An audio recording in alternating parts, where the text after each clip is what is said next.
Welcome to our channel yes you can. स्वागत है आप सभी का एक फिर से नया सेशन में। तो आज की वीडियो में हम लोग सीखेंगे कि किसी द्विघात समीकरण के मूलों की प्रकृति कैसे ज्ञात करें। देखिए वो अभी तक हमने सीखा है द्विघात समीकरण को हल करने का 3 प्रोसेस। एक सीखा द्विघातीय सूत्र से हल करना, एक सीखा गुणनखंड विधि से हल करना और एक सीखा गया है पूर्ण वर्ग बना करके हल करना। अब वो एक चीज़ आप नोटिस करे होंगे, किसी विधि से करेंगे आंसर तो एक ही आएगा। अगर एक क्वेश्चन को 3 तरीके से हल करिएगा तो आंसर तीनों मेथड से चल के लास्ट में एक ही आएगा। और कितना आंसर आएगा वो तो 2 ठे आंसर आता है। किसी भी क्वाड्रेटिक इक्वेशन को सॉल्व करिएगा तो लास्ट में चल के x की 2 ठे वैल्यू आती है। कोई भी क्वाड्रेटिक इक्वेशन को सॉल्व करेंगे तो लास्ट में चल के x की 2 ठे वैल्यू आती है। या ये वैल्यू हो सकता है कि एक 4 आ जाए एक 3 आ जाए, मैंने दोनों वैल्यू डिफरेंट आ सकता है। दोनों वैल्यू डिफरेंट आ सकते हैं। देखिए किसी भी क्वाड्रेटिक इक्वेशन को सॉल्व करते 2 ठे वैल्यू आता है। ये दोनों वैल्यू में से दोनों वैल्यू हो सकता है कभी कभी कि डिफरेंट आ सकता है, यानी कि एक वैल्यू 4 तो एक वैल्यू 3, माने अलग अलग। और ऐसे भी हो सकता था कि दोनों का दोनों वैल्यू सेम आता, एक 5 आया था तो अगला भी कितना आता, 5 ही आता। या हो सकता था कि दोनों का दोनों जो है रूट के अंदर आया होता है, मतलब रूट के अंदर आया होता है, ऐसा कुछ हो सकता है। तो मतलब कहने का मतलब ये है कि द्विघात समीकरण को हल करने के बाद जो 2 ठे आंसर आता है वो अलग अलग भी हो सकता है, एक जैसा भी हो सकता है, या रूट के अंदर कभी कभी माइनस नंबर भी आ जाता है वो।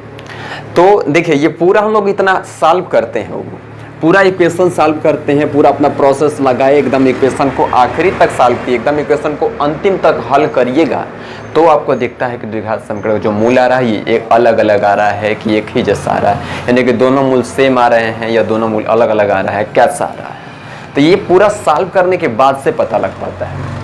एक ऐसा मैजिक होता है, चाहे कहिए कि एक ऐसा प्रोसेस होता है जिसे हम लोग जान सकते हैं आगे ही बिना सॉल्व के जान सकते हैं कि जो रूट आने वाला है, जो मूल आने वाला है, इक्वेशन को सॉल्व करने के बाद जो मूल आने वाला है ये मूल किस तरह का होगा। तो देखिए ये टॉपिक बड़ा ही इंटरेस्टिंग है, वो ध्यान से समझिएगा क्या चीज़ है। देखो वो कह क्या रहे, थोड़ा ध्यान से फिर से सुन लीजिए। कह रहे किसी भी इक्वेशन को लिखते हैं हम लोग, क्वाड्रेटिक इक्वेशन लिखे कोई भी और उसको पूरा सॉल्व करते गए आखिरी में चल के x का 2 ठे वैल्यू आता है। किसी विधि से करिएगा बाबू, आखिरी में चल के 2 ठे आंसर आता है। और दोनों आंसर देखिए हो क्या सकता है, पॉसिबिलिटी हम बता रहे हैं। दोनों जो x का वैल्यू आया हुआ होगा तो हो सकता है कि दोनों वैल्यू एक जैसा हो, मतलब एक 5 आया तो अगला भी 5 आया है, एक माइनस हो रहा है तो अगला माइनस हो रहा है। लेकिन कभी कभी होता है क्या कि दोनों वैल्यू अलग अलग होते हैं, यानी कि एक 3 आया तो एक 4 आया होगा, हो सकता है एक 9 आया तो एक 10 आया होगा, ऐसा कुछ। तो देखिए ये हम लोग पूरा सॉल्व करते तो न देख पा रहे हैं कि एक जैसा है कि अलग अलग है, किस तरह का है। एक प्रोसेस होता है, एक बहुत ही इंटरेस्टिंग टॉपिक है, जिसको अप्लाई करके हम लोग जान सकते हैं बिना सॉल्व किए। इक्वेशन को हल नहीं करना है, हल करके आपको नीचे तक नहीं जाना है।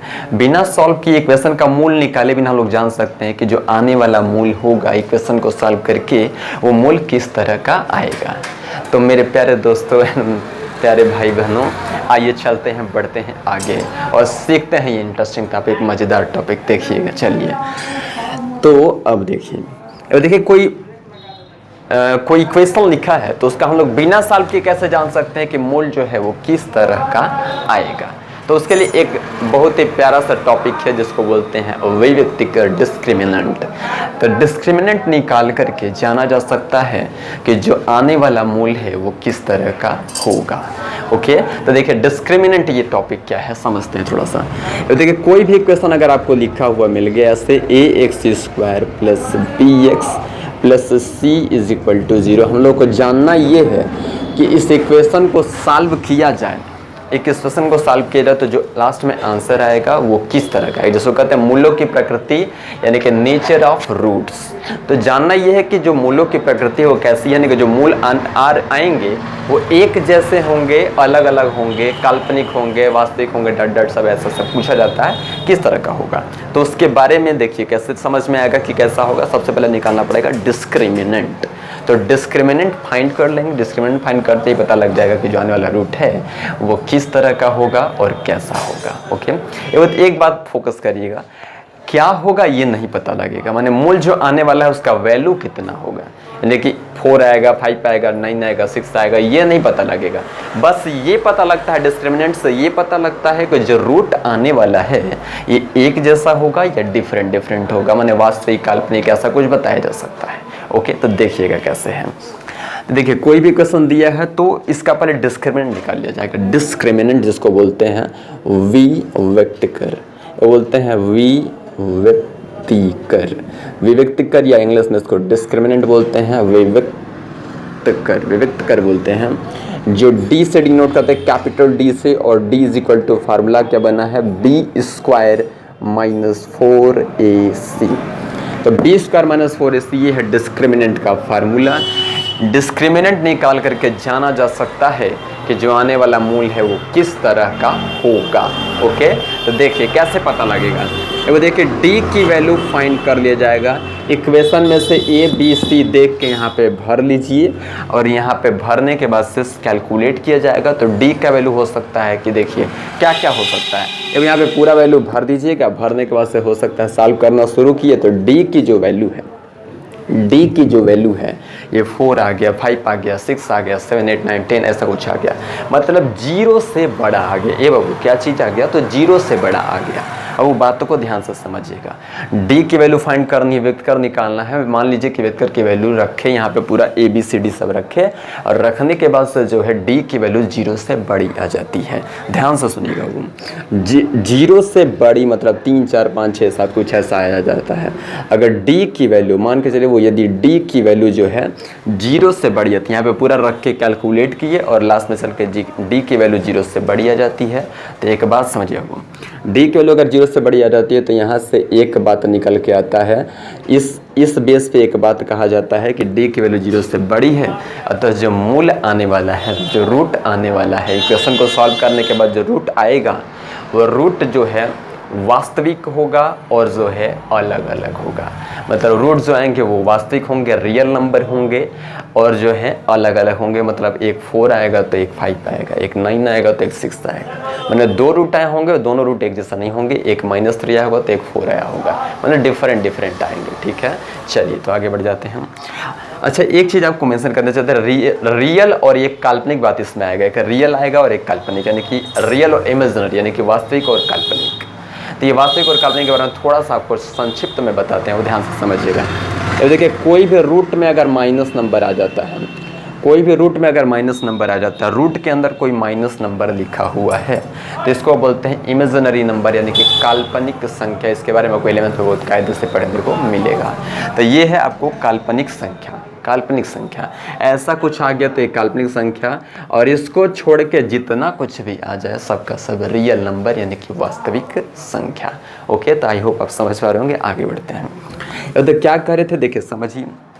तो अगर डी की वैल्यू हम लोग यहाँ पे ए बी सी की वैल्यू रखे, कैलकुलेट किए, और डी की वैल्यू 0 से बड़ी आ गई, तो 0 से बड़ी आ गई, तो इससे एक बात निकलता है कि जो रूट होगा, जो मूल आएगा वो मूल कैसा होगा, तो वास्तविक होगा। तो जो मूल होगा वो वास्तविक मतलब कि रियल कह सकते हैं। जो मूल आएगा वो रियल होगा, वास्तविक होगा। ठीक है, तो वास्तविक होगा, और साथ ही साथ वास्तविक के साथ साथ जो है डिफरेंट होगा, मतलब कि अलग अलग, असमान कह सकते हैं, असमान कह सकते हैं, असमान। ठीक है, असमान मतलब कि अलग अलग कह सकते हैं, कि अलग अलग, असमान कह लीजिए चाहे अलग अलग कह लीजिए। तो ये बात इससे निकलेगा। अगर डी की वैल्यू, ध्यान दीजिएगा, डी की वैल्यू 0 से अगर बढ़ी जा जाती तो कह देंगे कि जो इक्वेशन को हल करके मूल आएगा वो मूल किस तरह का आएगा, वो तो मूल जो है रियल होगा, यानी कि वास्तविक होगा, और जो है अलग अलग होगा या असमान होगा। ओके, चलिए, यानी कि इक्वेशन को हल करने के बाद जो मूल आने वाले हैं वो रियल होंगे और असमान होंगे। किस कंडीशन में, जब डी की वैल्यू 0 से बड़ी आ रही है तब के लिए। अगर डी की वैल्यू 0 के बड़ी नहीं आए, 0 के एग्जैक्ट इक्वल आ जाए, मान के चलिए कि 0 की वैल्यू एग्जैक्ट इक्वल आ गई, इसे पूरा वैल्यू भरे और कैलकुलेट किए तो डी की वैल्यू एग्जैक्ट 0 आ गई, तो ये कंडीशन में कहा जाता है कि जो मूल आने वाला है वो रियल तो होगा ही, वो रियल तो होगा ही, और सेम होगा। सेम मतलब कि एक समान होगा, मूल जो है एक समान होगा, मतलब एक मूल 5 आएगा तो अगला मूल भी 5 ही आएगा। ओके, चलते हैं आगे। एक और बात समझिए, तीसरा एक और कंडीशन बताते हैं आपको।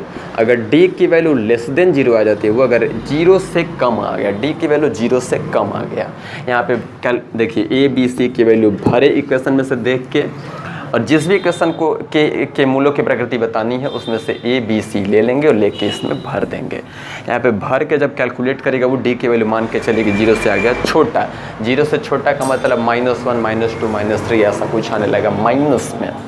तो देखिए ऐसे कंडीशन में क्या बात निकलता है, तो इस कंडीशन में कहा जाता है कि जो मूल आने वाला है यानी कि उस इक्वेशन को सॉल्व करने से जो मूल आएगा, जो रूट्स आएंगे वो रूट रियल नहीं होंगे यानी कि इमेजिनरी होंगे, काल्पनिक होंगे। तो अगर डी की वैल्यू <0 आती है तो ध्यान में रखिएगा जितना भी रूट आएगा वो सबका सब काल्पनिक होगा। यानी कि इस कंडीशन में बोला जाता है कि रूट जो है काल्पनिक होंगे, काल्पनिक। तो रूट जो आने वाले रूट हैं वो काल्पनिक हैं या काल्पनिक होंगे, ठीक है। तो काल्पनिक होंगे बोल सकते हैं, ठीक है। काल्पनिक होंगे, जो रूट आएंगे वो काल्पनिक होंगे।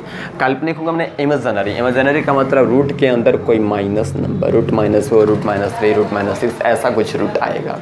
समझ पा रहे हैं आप, ठीक है। चलिए तो कुल मिला के 3 कंडीशन है बिना इक्वेशन को सॉल्व के। देखिए जिस इक्वेशन को सॉल्व करना है और जिस इक्वेशन के मूलों की प्रकृति बताना है कि जो मूल आने वाले हैं किस तरह के मूल आएंगे, तो इसके लिए सबसे पहले आपको करना क्या है, उस इक्वेशन में से ए बी सी आपको समझ लेना है, माने ए बी सी की वैल्यू पता कर लेना है और वही ए बी सी ला के इस डिस्क्रिमिनेंट के फार्मूले में भर देना है। यहाँ पे कैलकुलेट करिए, कैलकुलेट करने के बाद से अगर डी की वैल्यू 0 से बढ़ जाएगी तो समझिए कि जो मूल आने वाला है वो रियल होगा और असमान होगा।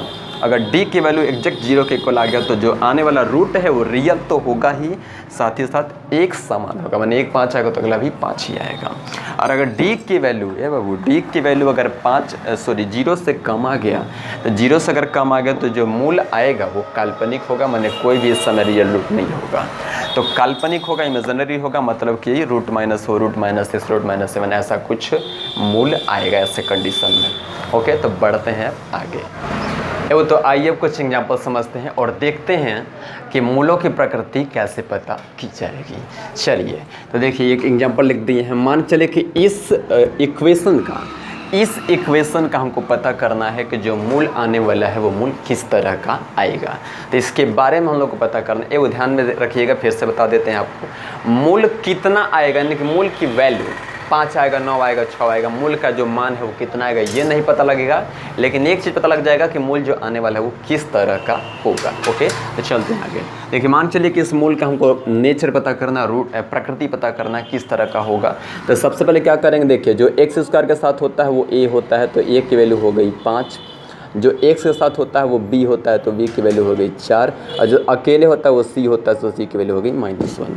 तो क्या करेंगे, पहले इक्वेशन में से a, b और c की वैल्यू फाइंड कर लेंगे और ये वैल्यू उठा करके डिस्क्रिमिनेंट के फार्मूले में भरा जाएगा। चलिए तो क्या किया जाए कि डिस्क्रिमिनेंट d = c के हैं b² -4ac, ऐसे पुट करिए। चलिए वो तो रखिए b की वैल्यू कितनी है 4, तो यहाँ पे कर दिए 4 का स्क्वायर -4 इंटू में ये क्या चीज़ है तो a की वैल्यू कितनी है वो, तो a की वैल्यू है 5, तो यहाँ पे 5 रख दिए और इंटू में c की वैल्यू कितनी है तो -1। चलिए तो यहाँ पे कैलकुलेट कर दीजिएगा, तो ये 16 और ये माइनस प्लस और 4 5 × 20, तो इसको कैलकुलेट करिएगा तो आ गया 36। ये तो d की वैल्यू आ गया 36, दिख रहा है कि d की वैल्यू आ गया 36 जो कि 0 से बड़ा है। ओके, ये तो ये d की वैल्यू आ गया 36 जो कि 0 से बड़ा है, तो लिख देंगे चूँकि d की वैल्यू 0 से बड़ा आया है, इस वजह से जो रूट होंगे, इसलिए मूल जो होंगे, माने रूट्स जो होंगे, roots are real and different. अब roots are real and different कुल मिला के यानी कि जो मूल आने वाले हैं वो मूल वास्तविक होंगे और असमान होंगे। ठीक है, यानी कि यहाँ पे कह सकते हैं क्या था, मूल जो है वास्तविक होगा। वो मूल कैसा होगा तो वास्तविक होगा। मूल कैसे होंगे तो वास्तविक होंगे, मूल वास्तविक होगा। ठीक है, तो वास्तविक होगा तो कह सकते हैं यहाँ पे कि मूल जो है वास्तविक मतलब कि रियल होगा, और साथ ही साथ जो है मूल असमान होंगे मतलब कि डिफरेंट होंगे। मूल जो हैं असमान होंगे, तो यहाँ पे लिख देंगे कि जो इसलिए मूल जो हैं ठीक है, इसलिए रूट्स जो होंगे यानी कि जो मूल होंगे कह देते हैं। ठीक है, इसलिए जो मूल हैं, इसलिए मूल वास्तविक होंगे। ठीक है, इसलिए मूल जो है वास्तविक होगा, वास्तविक और असमान होगा। इसलिए मूल जो है वास्तविक और असमान होगा, इसलिए मूल वास्तविक और असमान होगा, ऐसे कह देंगे। ठीक है, यानी कि जो आने वाला मूल है वो वास्तविक होगा और असमान होगा। ठीक है, चलिए, यानी कि इस इक्वेशन को सॉल्व करिएगा तो जो मूल आएगा वो वास्तविक आएगा और असमान आएगा, मतलब कि एक 4 आ रहा होगा तो एक -3 आ रहा होगा, मतलब कुल मिलाकर दोनों सेम नहीं आएंगे, अलग अलग आएंगे। चलते हैं आगे। इसके बारे में अगर जानना है वो सुनिए, अगर इसके बारे में जानना है तो तुरंत ए की वैल्यू कितनी दिख रही है, तो x स्क्वायर के साथ है 1, तो कुल मिला के 1। बी की वैल्यू कितनी है, तो x के साथ है -4, तो -4, और अकेले क्या है तो ये है 4। तो ए बी सी की वैल्यू निकालिए, तो यहाँ डिस्क्रिमिनेंट वाले फॉर्म में भरा जाए, तो d = b² - 4ac ऐसे भर दिए। तो देखिए बी की वैल्यू कितनी है, -4 का स्क्वायर प्लस माइनस ये 4 इंटू ए की वैल्यू 1 और सी की वैल्यू है 4। अब तो कैलकुलेट कर लीजिए, आ जाएगा 16 और ये भी हो गया 16, कट के कितना हो गया 0। अब तो यहाँ पे कट के ये हो गया 0, तो ये d की वैल्यू कितनी आ गई है 0। तभी सीखें कि जब d की वैल्यू 0 हो जाती है तो 0 होने पे कहते हैं कि मूल वास्तविक तो होगा ही, समान होगा, यानी कि एक मूल 5 आएगा तो अगला मूल 5 आएगा, एक मूल 2 आएगा तो अगला मूल 2 आएगा। चलिए, यानी कि इस कंडीशन में कह सकते हैं, लिख देंगे चूँकि d की वैल्यू हुई क्या है कि चूँकि d की वैल्यू आ गई है 0, तो इस वजह से कह सकते हैं कि मूल जो होगा, मूल जो होगा वास्तविक और समान होगा। ठीक है, तो वास्तविक और समान होगा, तो मूल वास्तविक भी होगा और समान होगा, मतलब रियल रूट होगा, रूट जो है रियल होगा और इक्वल होगा, मतलब कि जैसे एक 2 आएगा तो एक 2 आएगा। ओके, चलिए इसको समझते हैं हम। तो ए की वैल्यू कितनी है, तो देख रहा है कि x स्क्वायर के साथ कुछ नहीं है, मतलब 1। बी की वैल्यू कितनी है, तो x के साथ है 2। सी की वैल्यू कितनी है, तो 9। तो यहाँ से वैल्यू हम लोग लिख रही है, यहाँ से d फॉर्मूला लगाए b² - 4ac, इसमें वैल्यू पुट कर दीजिए, तो b की वैल्यू 2 का स्क्वायर -4 इंटू a का मतलब 1, c का मतलब 9, तो ये हो गया 4 - 36, सब्ट्रैक्ट करिएगा तो -32। तो d की वैल्यू -32 आ गई, तो यहाँ क्या हो रहा है कि d की वैल्यू -32 आ गई, यानी कि d की वैल्यू जो है ये हो गया है 0 से कम, लेस देन 0 से कम। तो इस कंडीशन में कहेंगे कि जो मूल होंगे ये मूल, इसलिए मूल जो है काल्पनिक होंगे। वो कैसे होंगे, तो काल्पनिक होंगे, रूट्स आर काल्पनिक, यानी कि इमेजिनरी, तो मूल काल्पनिक होंगे, तो इसलिए मूल काल्पनिक होगा। ठीक है, तो जो भी मूल आएगा वो काल्पनिक होगा, यानी कि इस इक्वेशन को सॉल्व करिएगा तो मूल जो आएगा वो काल्पनिक आएगा। काल्पनिक का मतलब रूट के अंदर माइनस नंबर। तो इस तरह से करके मूलों की प्रकृति पता की जाती है कि मूलों की प्रकृति जो है वो किस तरह की होगी। ओके, तो चलते हैं आगे। अब देखिए, कई बार जो है एक इस तरह का क्वेश्चन पूछा जाता है कि एक इक्वेशन आपको दे दिया जाएगा और बोला जाता है कि इस इक्वेशन के मूल जो है समान है, तो k का मान ज्ञात कीजिए। एक इक्वेशन लिख दिया द्विघात समीकरण और बोला कि इस समीकरण के जो मूल है वो समान है, तो k का मान ज्ञात कीजिए। बहुत ही प्यारा सा क्वेश्चन, ध्यान से समझिएगा कैसे करते हैं इसको। ये कभी कभी टिक मारने वाले क्वेश्चन में भी आ जाता है, यानी कि मल्टीपल चॉइस क्वेश्चन में भी आता है। बहुत बड़े नंबर में नहीं आएगा, छोटे से नंबर में आता है। तो कह दिया है कि एक समीकरण देके कि इस समीकरण के मूल जो है समान है, तो k का मान ज्ञात कीजिए। अब देखिए करेंगे कैसे। देखिए, एक बात हम लोग समझे हैं कि मूल समान होता है तो d की वैल्यू इस समय इस कंडीशन में होती है 0। तो बोल दिया खुद है कि मूल समान है, इसलिए डायरेक्ट हम लोग d की वैल्यू क्या कर दिया जाए, लिख लिया जाए 0। तो सीधे हम लोग बोल देंगे कि चूँकि दिए हुए समीकरण के लिख सकते हैं चूँकि मूल जो है समान है, चूँकि मूल समान है, वो लिख देंगे चूँकि मूल समान है। चूँकि मूल समान है इस वजह से सीधे कह सकते हैं कि तब अभिव्यक्ति का d की वैल्यू इज इक्वल टू 0, और d होता क्या है, तो b² - 4ac, यही पूरा इज इक्वल टू 0। और देखिए b की वैल्यू है कितनी, वो तो देखिए x के साथ जो होता है उसको b बोलते हैं, तो b की वैल्यू कितनी है तो हम लोग को स्टार्टिंग में ही पता लग जा रहा है। देखिए a की वैल्यू कितना है, तो x² के साथ जो है वो a है, जो x के साथ है वो b है, तो x के साथ कितना है तो k, तो b की वैल्यू कितनी है तो k है, और c की वैल्यू कितनी है तो 4 है। यहाँ लोग स्टार्टिंग में निकाल कैसे रखे रहेंगे इसको। तो दिख रहा है कि a की वैल्यू कितनी है तो b की वैल्यू कितनी है तो k है, तो यहाँ पे भर दिए k, तो ये हो गया k का स्क्वायर -4 इंटू a की वैल्यू कितनी है तो ये 4, और c की वैल्यू कितनी है तो ये भी है 4, तो कुल मिला के इज इक्वल टू 0। तो यहाँ से k² और माइनस c कितना हो जाएगा, तो ये हो जाएगा 64। तो ये 64 हो जाएगा, 4 4 जा 16 और 16 4 जा 64। Is equal to 0। तो यहाँ से के स्क्वायर की जो वैल्यू है ये इज इक्वल टू हो जाएगा 64। इसको पक्षांतरित करेंगे तो चल के जाएगा उधर, तो हो जाएगा 64। तो यहाँ से कैलकुलेट कर लीजिएगा तो के इज इक्वल टू रूट के अंदर आ गया 64, यानी कि ये हो जाएगा आपका आंसर 8। ओके, तो के की वैल्यू निकल के आ गई इस तरह से। तो एकदम प्यारा सा क्वेश्चन, एकदम छोटा सा क्वेश्चन, देखिए तो इस तरह से होता है एकदम पुच्चू सा क्वेश्चन, ठीक है, समझिए। तो एकदम नॉर्मल सा क्वेश्चन ऐसे ही आपके पेपर में एग्जैक्ट बनता ही बनता है। तो एक इक्वेशन दे दिया होगा, बोलेगा कि मूलों की प्रकृति जो है वो कैसी है, तो समान है, यानी कि मूल समान है, सॉरी मूल समान है। तो बोलेगा तो क्या करिए कि के का मान, ए का मान, सी का मान, कोई इसमें एक जो है अननोन रहेगा, उसी का वैल्यू आपसे पूछा जाएगा। ओके, तो बढ़ते हैं आगे। अब आज केवल इतना ही पढ़ा जाए, ठीक है, और आगे से फिर एक नए टॉपिक के साथ आएंगे, फिर से उसी जोश के साथ और उसी उम्मीद के साथ। आई होप आप अच्छे से आप घर पे पढ़ाई कर रहे होंगे, तो बेहतर से पढ़िए, मन लगा के पढ़िए, दिल से पढ़िए। ओके, तो आज के लिए सिर्फ इतना ही, मिलते हैं फिर कल एक नए टॉपिक के साथ, तब तक के लिए टेक केयर एंड